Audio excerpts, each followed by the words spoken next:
Abraham Lincoln warned that the philosophy of the schoolroom in one generation will be the philosophy of government in the next. Would you like to know what's being taught in today's classrooms? Welcome to Say What? With attorney Mark Schneider and Pastor George Rosca Jr. They'll explore the issues facing children, parents, and society as a result of the public schools and the forces behind them. Say What is the radio program of Protect Our Kids, which seeks to inform and equip concerned citizens about the looming crisis in American education. So listen in as your hosts, Mark Schneider and George Rosca Jr., unpack the issues and organizations affecting our children.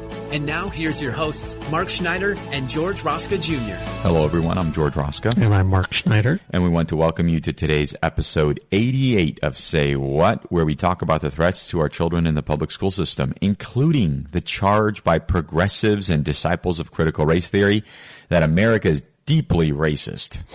That's right, George. At Protect Our Kids, we often get contacted by followers of our ministry as well as opponents who often take issue with our messaging. And recently we received the following note from Kendrick, no last name given, who wrote the following. And I'm just going to read this to you. This is a quote. I am not an American and live in another country. As an objective observer, it appears to me that the views of most white Americans with respect to critical race theory and historical revisionism are inaccurate, biased, and represent a gross denial of the truth facts. There is overwhelming evidence in every sphere of life that America, from slavery to the present, to prove that America is a deeply racist society, especially toward black people. Why are most white Americans in denial of this historical fact, which is not historical revisionism? This is my view. If you think my views are inaccurate, I would welcome the opportunity for you to engage me to convince me otherwise. Best regards. And George, we appreciate the courteous nature of Kendrick's message, and since it likely represents a view increasing numbers of others today share, we thought that we would address it today. Yeah, and Mark, I think this is the kindest message we ever got from an opponent. I will admit to that. That's true. So once again, we appreciate Kendrick's courtesy. But, for over a decade, a professor out of Notre Dame, his name is Duke Pesta, would quiz his students at the beginning of the school year to test their knowledge on basic facts about American history and Western culture, where he discovered, George, that they overwhelmingly believed that slavery began in the United States and was almost exclusively an American phenomena. In fact, for over 11 years, the quiz was given to students at not just Notre Dame, but 5 different universities, including Purdue, the University of Tennessee Martin, Ursinus College, Oklahoma State Universities, and others. And this is the conclusion that he came to. They cannot tell you many historical facts or relate anything meaningful about historical biographies, but they are stridently vocal about the corrupt nature of the Republic, about the wickedness of the Founding Fathers, and about the evils of free markets. Say what? Yeah, George, and there's plenty of fault here, but it's not on the students. Yeah. The K through 12 public education system long ago succumbed to forces determined to indoctrinate our nation's children with a new orthodoxy that targets America for everything wrong in the world. And if past is prologue, then the future promises more of the same. Yes, and that's exactly what we have going on again today with the 1619 Project. Hannah Nicole Jones, who's a journalist at the New York Times, she sets out to reframe history by teaching kids through its curricula that America was founded, in fact, in 1619, not in 1776, which was the War of Independence fought to advance. But the 1619 Project is actually teaching that the Revolutionary War was all about advancing a slavocracy, that the Declaration of Independence is actually a fraud, and that capitalism was invented by cotton plantation slaveholders, and that Lincoln was not an emancipator but a closet racist. But interestingly enough, this entire 99-page piece of journalism, if you want to call it that, has no footnotes. No footnotes, no references, and it's been totally discredited by the nation's most respected historians, including black historians like Wilfred Riley, Bob Woodward, John McWhorter, and others have all discredited it. But Joan's influence, George, seems cemented. She's recently been named the chair at Howard University's Center for Journalism and Democracy and was recently congratulated by ex-President Barack Obama. So her influence continues to spread. But with regard, so Kendrick is not alone. That's our point here. Yes. There are multiplied millions across the country now who are believing this, that America was the genesis of slavery in the world, and that because of this, our society is inherently corrupt. But we would ask him and anybody else making this claim a number of questions. Number one, how do you define deeply racist? By what measure? Number two, who are the perpetrators of such racism, and who are its objects? Number three, what evidence do you have that America is deeply racist? And number four, deeply racist compared to who? Now, certainly America absolutely has a history of slavery. There's no question about that. No one disputes this, including our history books, which were taught, ever since the Civil War. But, George, we're not unique in this historical truth. Virtually every region of the earth has practiced this evil sometime in its history, whether in the form of chattel slavery, labor and sex slavery, or forced marriages. In fact, according to freetheslaves.net, evidence of slavery goes back to the earliest records of man's existence, all the way back to ancient Mesopotamia. And later we have evidence of the Egyptian pharaohs practicing slavery, as recorded in the book of Exodus, as did the Greeks in Sparta and Athens. But these pale in comparison, George, to life under the Roman Empire, according to historian Mark Cartwright, where 1 in 3 were held as slaves. Wow. And, slavery eventually spread to all European nations, and just like you mentioned, Mark, really all around the globe. What's called the Atlantic slave trade began somewhere in the middle of the 1400s with Portuguese traders who brought the first large number of slaves from Africa to Europe. Yeah, it wasn't necessarily European Americans already on North American soil, like the colonists that were there. These were people from different parts of the world that had a long history of bringing slaves, not just to North America but around the world. 82 years later, in 1526, Spanish explorers brought the first African slaves to settlements in what would eventually become the United States. And this is a fact the New York Times obviously gets wrong in their 1619 project. They also failed to mention that the Native Americans held African slaves when they were brought over. This is an inconvenient fact. In fact, all 5 of the so-called civilized native Indian tribes, Cherokee, Chickasaw, Choctaw, Creek, and Seminole, enslaved blacks. So you're talking that the BIPOC movement of, black and indigenous people of color, they actually were holding each other slaves? Well, the politically correct narrative is that enslaved blacks and exiled Native Americans joined forces to try and defeat their oppressor, but such was not the case. Yeah. Far from it. The 5 civilized tribes were deeply committed to slavery. In fact, they established their own racialized black codes, reestablished slavery when they arrived in Indian territory after the Indian Removal Act under our 7th president, Andrew Jackson, which, by the way, was the first Democratic president. They rebuilt their tribal nations with slave labor. They crushed slave rebellions and enthusiastically sided with the Confederacy during the Civil War. Wow. I didn't know that fact. Wow. Yeah. A fact of history. Again, an inconvenient fact. And slavery persists, George, as you and I know, in many parts of the world today.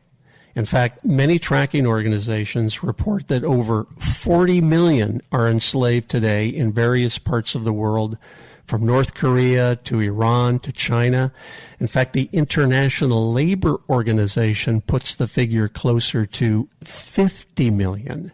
And if I recall correctly, most of those are in the African, Middle East, and Far East continents. Many, I don't know if most, but obviously many are. But we have to look back in America's experience. Obviously, we're not alone in slavery. Mm-hmm. I hope we've made the case that virtually every region on the planet has a history of slavery. But America's experience, George, we fought a bloody civil war to defeat it in the southern states. In fact, more Americans died in the Civil War than all other wars had fought combined. So that's World Wars I, II, the Korean War, Vietnam, Operation Desert Storm. Every war combined, more Americans were killed in the effort to defeat slavery. So, America, it can be argued, is unique not because of slavery, but because of what we did to defeat it. But now this brings up the condition of the human heart, racism. And that's a difficult measure to quantify. Today, the charge of racism is politically charged to serve definitely an agenda. The claim of racism always seems to go in one direction, from whites to blacks, never the other way around. In fact, court evidence from a critical race theory curriculum in Nevada last year was shown to be teaching kids that since, quote, racism is discrimination plus power, blacks can never be accused of racism. That's how you get around it. You have to change the definition to be this. It's the language wars, as we have often talked about. But we know, George, that racism, like any human evil, is a condition of the human heart. It can exist regardless of the pigment of the color of your skin. Or how rich or poor you are. Exactly. But what is the meaning of deeply racist? If it means systematically racist, the implication is that racism goes far beyond the personal experiences of discrimination that people may face in this country. Systemic racism means it's built into the very fabric of American life, its institutions, its government, its media, culture, and academia. And I assume this is what Kendrick means when he wrote that racism is in, quote, every sphere of life in America. Well, here's the question, George. Is there evidence of such systemic racism in America? Well, I think first one has to acknowledge that America is among the most mixed race nations on earth. By far. And it's becoming more so. Yes. Mostly because of immigration and mixed race marriages. Perceptions over the years have dramatically changed. For example, in 1960, according to Gallup, only 4% of Americans embraced mixed race marriages. What do you think the percentage is today? I don't know. It's over 90%. Wow. Over 90%. So-called white Americans elected a black president not once, but twice. Black Americans today serve proudly in all levels of society, corporate, industry, media, and government. In fact, a broad cross-section of Americans, starting in the 1960s, George, passed civil rights legislation to prohibit discrimination based on skin color or ethnicity. We even passed affirmative action laws that favor non-white races in hiring and college admissions. Some of these are being tested in court today. Yes. But we passed these decades ago. Yeah, this is really crazy. Plus, yes, we understand that there is a disparity, and I think, Mark, we need to define what discrimination versus disparity means, because this is where, again, language comes into play. People will look at disparities that exist in society and automatically accuse it and say, that's evidence of racism or systemic racism. It has to be, right? That has to be the reason for it. An example of that, George, is income and the level of incarceration. So when you look at black income and incarcerations compared to other ethnic groups, it's higher, but this is arguably much more a function of the breakdown of the family than systemic racism. Blacks today are roughly 13% of the population, but commit 50% of the homicides, mostly against other blacks, just as most white homicides are committed mostly against other whites. And this belief is not original to us, but is argued by many of America's leading black academics like John McWhorter, Wilfred Riley, Shelby Steele, and others. Mm-hmm. And really, as far back as 1991, Harvard sociologist Orlando Patterson, who himself is black, declared that America is now the least racist white majority society in the world, has a better record of legal protection of minorities than any other society, white or black, offers more opportunities to a greater number of black persons than any other society, including all those of Africa. Pretty amazing statement. Wow. And finally, George, there are non-whites waiting in long lines from other countries, including, by the way, African nations, praying and hoping to immigrate to America. But, George, I haven't seen any lines of Americans, including black Americans, waiting to immigrate to these same nations that people are trying to escape from. Yeah. The direction is going in one way. Now, certainly, you can always find and will find incidents of personal racism. These are always going to exist. But if these are proof of systemic racism, then it exists on every nation on earth. It's like pointing out that the sun is hot. But the unsubstantiated charge of systemic racism can't help but make people increasingly self-conscious, which over time leads to resentment, which could lead to sort of a self-fulfilling prophecy as people become more polarized. Yeah. And we see that happening in our society today, unfortunately. And maybe that's the goal, George, of some of these people that are promoting this. They want to see America splintered and divided. That's definitely their goal. And Professor Tom Lindsay quotes here, if we allow ourselves to be persuaded that not only our past, but our national DNA is ruinously soiled by a sin for which there is no atoning, how can we expect our misinformed citizens to possess the confidence in their own principles that is required to defend individual liberty and limited government? How can we expect them not to embrace the false, fatal promises of utopian regimes? Our badly educated students, though no fault of their own, appear well on their way to consummating this fatal embrace.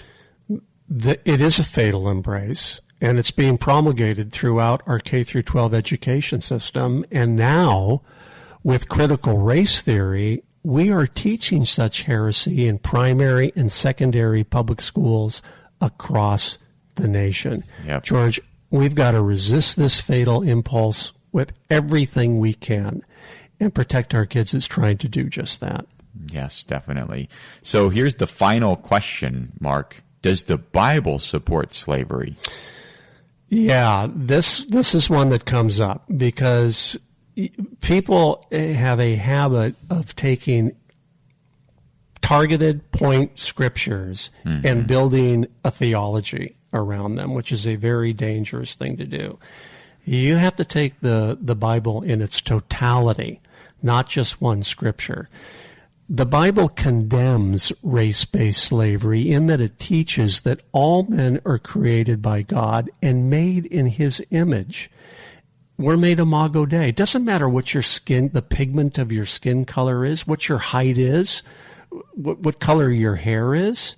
This is where the founders in fact, got their idea of equal protection under law. Now, they didn't practice it initially because the Constitution was formed in 1787. Slavery had been practiced, 100 years before that. So they had to deal with the facts on the ground. But the Constitution set in motion the principles by which slavery would eventually be disputed. So you will not find a reference to any racial disparities due to skin color in the Bible. Why? Because it's completely irrelevant. And at the same time, the Old Testament did allow for economic-based slavery, and that's where a lot of these scriptures come into play that are pulled out of context. But the Bible also demanded that it be regulated. So these were people who could not afford to maintain a livelihood, and so they had a practice of selling themselves into bondage. They became bondservants or in indentured servanthood to make a living, to provide for their family. And that is spoken of in the Scriptures. So the slavery the Bible allowed for in no way resembled the racial slavery that has plagued our world in the last few centuries.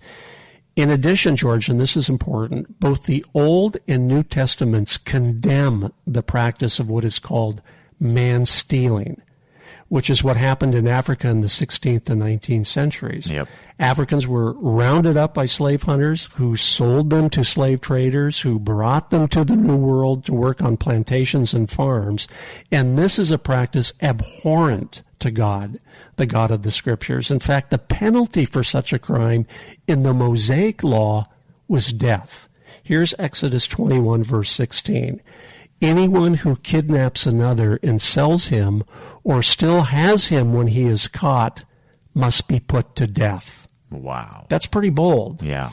Similarly, in the New Testament, quote, enslavers are listed among those who are ungodly and sinful, are in the same category as those who kill their fathers or mothers, murderers, adulterers, and perverts.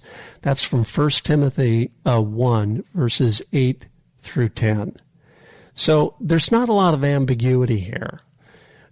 If you wanted to sell yourself to another person, form a contract to make a living, yes, that was permitted. But what we call chattel slavery was expressly forbidden. Another crucial point, George, is that the purpose of the Bible is to point the way to salvation through Christ, not to reform society. In fact, the Bible often approaches issues from the inside out. If a person experiences the love, mercy, and grace of God by receiving his salvation, God will reform that person's soul, changing the way he or she thinks and acts. A person who has experienced God's gift of salvation and freedom from the slavery of sin, as God reforms their soul, will realize that enslaving or holding racist biases is an absolute wrong. And, Paul talked about this in the book of Philemon, where there was a bondservant and who happened to come into Paul's presence, and he was encouraging the owner of the indentured slave, receive him as a brother in Christ. Yeah. That's the Scripture's approach. I completely agree, Mark, and that's all the time we have for today. But Mark, I think it's also important to note to our readers that we did get back to Kendrick, and as of this recording, we have not heard a response. So correct. Hopefully he will listen to this podcast. And once again, Kendrick, we really appreciate we do indeed. How courteous your opposition statement was. And like we said, it has been the most courteous we've ever received from an opposing view. So for all of our listeners, please continue to go to our website, download our brochures, share our videos, download our How to Start a Private School Guide, hit the request a speaker button if you want Mark and I to come and speak to your church or local parent group. But there's also a very important button there called the donate button. We rely on our donors to accomplish our mission, but our donor revenue is unpredictable. So that's why we're inviting you to join our Guardian Angels program by making a recurring monthly donation. This will help us to help parents get their kids out of public schools and educate them on what is going on. So thank you very much for partnering with Protect Our Kids. Until next time on Say What? You've been listening to Say What, the radio ministry of Protect Our Kids, where they seek to inform and equip concerned citizens about the crisis in American public education and the forces working against our children. Join us at this same time every Saturday as attorney Mark Schneider and Pastor George Rosca Jr. unpack the issues so that we can better safeguard our nation's children. For more information about this program or Protect Our Kids, email the show at info@protectourkidsnow.org. That's info@protectourkidsnow.org. And join Mark and George right here next week at this same time for another episode of Say What.